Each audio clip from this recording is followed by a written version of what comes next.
राधे राधे मेरे बहन भाइयों, सबको सीताराम। मेरे मन में एक बात आ रही है। लोग जो होते हैं ना, सब्सक्राइब कर लेते, उसके बाद पता नहीं कैसे हट जाता है। मैं बेचैन हो जाती हूँ। किसी तरह एक एक करके गिनती लगाओ कि इतने हो गए, हट जाते हैं। चलो कोई बात नहीं। हम बोलना चाह रहे थे कि जो नई नई लड़कियां हैं, शादी करके ससुराल जाती हैं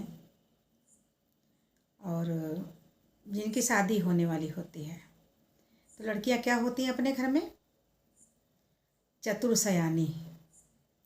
अपने घर की चतुर सयानी, दूजे घर में अकल भुलानी। हमारी दादी लोग कहा करती थी कि बहुत चतुर बनती हो, जाओगी दूसरे के घर तो पता चलेगा। तो सत्य है कि अपने घर की चतुर सयानी, दूसरे घर की अकल भुलानी। दूसरे के घर जाकर पता नहीं चलता है कि उनके घर का रवैया क्या है।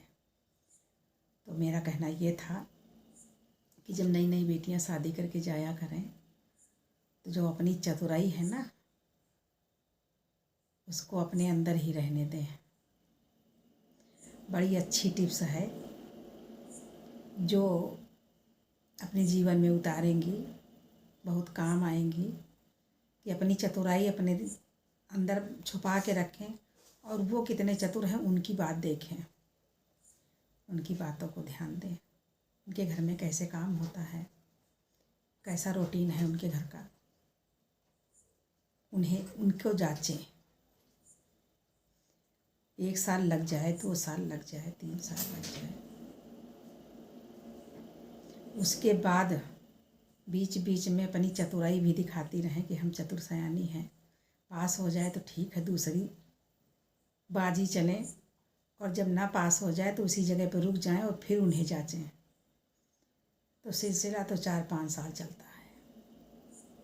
जाते रानी कोई नहीं बन जाता, झेलना पड़ता है। और जो झेल ले जाती हैं वही बाद में रानी बन जाती हैं। तो हम बहुत दिनों से सोच रहे थे कि अपने जीवन का अनुभव हम शेयर करें अपनी बेटियों से, नई नई बहुओं से। शायद कोई बात उनके काम आ जाए और उनकी ज़िंदगी संवर जाए। अच्छा, हमारी 2 बहनें, छोटी तो 3 बहनें हैं, लेकिन मेरे बाद वाली बहन के बाद वाली जो 2 बहनें हैं, उन्होंने हमारी कई टिप्स अपनाया है अपनी ससुराल में और ठीक है। छोटी वाली तो शुरू से ही मेरे पीछे रहती थी, दीदी अब क्या क्या करती हो, दीदी तब क्या करती हो, वो सब बड़ा ध्यान देती थी। जाते जाते वो अपना शुरू किया धीरे धीरे, लेकिन मेहनत तो पड़ती ही है, ऐसी बात नहीं है। आगे चलने के लिए हवा पानी, आंधी तूफान सब झेलना पड़ता है, तब जाके वो आज कामयाब है। और कहती दीदी जैसा तुमने बताया हमने वैसा ही किया, आज हम सुखी हैं। अब 10-12-15 साल बाद बीच वाली बहन ने अपनाया है, तो उसने कहा कि अब हमारा मायके में मन ही नहीं लगता। ऐसे पहले जब हम मायके जाते थे ना, तब जब हम घर के लिए, ससुराल के लिए चलते, तब वो कहती कि कितनी ससुराल तुम्हें प्यारी है, जब देखो तब यहाँ आती हो, भागती हो। अब उससे हमने पूछा कैसे ससुराल प्यारी लगती है? जब ससुराल में मन लगाओगे तभी तो ससुराल प्यारी लगेगी, ऐसे थोड़ी ना राजगद्दी मिल जाती है कि जाओ बर राजगद्दी पर बैठ जाओ। अरे वो लोग अपने घर में हैं और तुम अपने घर से उनके घर गई हो। हालात इतनी जल्दी सुधर नहीं सकते हैं, समझने की बात है, उन्हें समझो। जैसे पहली क्लास में नाम लिखाया जाता है तो जाते ही बच्चा नहीं पढ़ने लगता, छोटा बड़ा छोटी बड़ी, सीखना पड़ता है।